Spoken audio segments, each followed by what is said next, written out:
வணக்கம். சற்று முன் கிடைக்கப்பெற்ற மிக முக்கியமான செய்தி ஒன்று வெளியாகி உள்ளது. உதயநிதி ஸ்டாலின் உயிருக்கு ஆபத்து என்ற தகவல் வெளியாகியுள்ளது.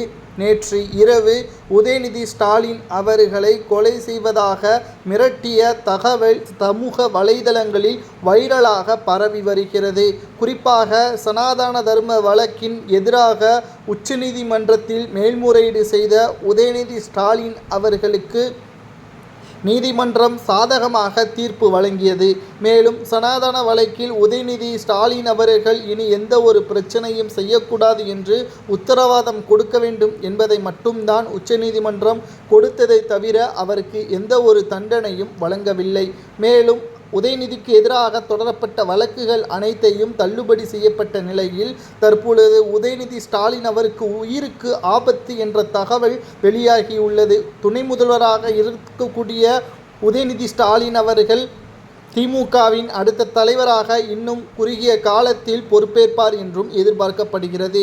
ஆனால் ஸ்டாலினை விட மிக மோசமானவர் உதயநிதி என்றும் அவரால் நிச்சயம் தமிழகத்தில் மட்டுமல்ல இந்தியா முழுவதும் இருக்கக்கூடிய இந்துக்களுக்கு ஆபத்து என்றும் தற்பொழுது கூறி அவரது உயிருக்கு நாங்கள் பொறுப்பல்ல, அவர் இதுபோன்ற செயல்களில் மீண்டும் ஈடுபட்டால் நிச்சயம் அவர் உயிர் அவரிடம் இருக்காது என்பதற்கேற்ப செய்திகள் தற்பொழுது கிடைக்கப்பெற்றுள்ளது.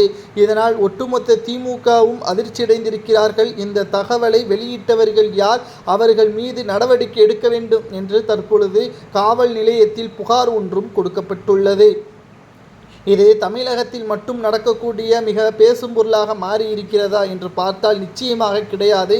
சனாதன தர்மத்தை மலேரியா, டெங்கு மற்றும் ஒட்டுமொத்த கொடூர நோய்களை ஒழிப்பது போல் சனாதன தர்மத்தை ஒழிக்க வேண்டும், ஏன் எப்படி அதற்கு இவர் கூறுவார் என்ற கேள்விதான் இங்கு பேசப்படுகிறது. இவர் கிறிஸ்டின் என்றும் அவரது மனைவி கிறிஸ்டின் என்ற காரணத்தினால் இவர் கிறிஸ்டின் மதத்தை தழுவிவிட்டார். ஏன் மற்ற மதத்தை இவர் இழிவாக பேச வேண்டும்? அவரவர் விருப்பப்படிதான் இந்தியாவின் சட்டத்திட்டம் இருக்கிறது. தனிப்பட்ட உள் விவகாரங்களில் யாரும் தலையிட அனுமதி கிடையாது. ஆனால் மேடை போட்டு அதை பேசுவது சரியா என்ற கேள்வியும் தற்பொழுது குறிப்பிட்ட சமூகத்தினர்கள் பேசி வருகிறார்கள். இதனால் ஏற்கனவே வடமாநிலங்களில் உதயநிதி ஸ்டாலின் அவர்களது கையை கொண்டு வந்தால் 10 கோடி என்று ஒரு சாமியார் சமூக வலைதளங்களில் வெளியிட்டிருந்தார். அது கடந்த சில ஆண்டுகளுக்கு முன்பாக வைரலாக பரவி வருகிறது. அதேபோல்தான் இப்பொழுதும் மிரட்டியதாக தற்பொழுது வெளியான தகவலால் உதயநிதி ஸ்டாலின் அவர்கள் வெளியே செல்லும் பொழுது பலத்த போலீஸ் பாதுகாப்புடன் செல்கிறார். இதை பற்றி உங்களது கருத்துக்களை கமெண்ட் வாயிலாக கூறுங்கள்.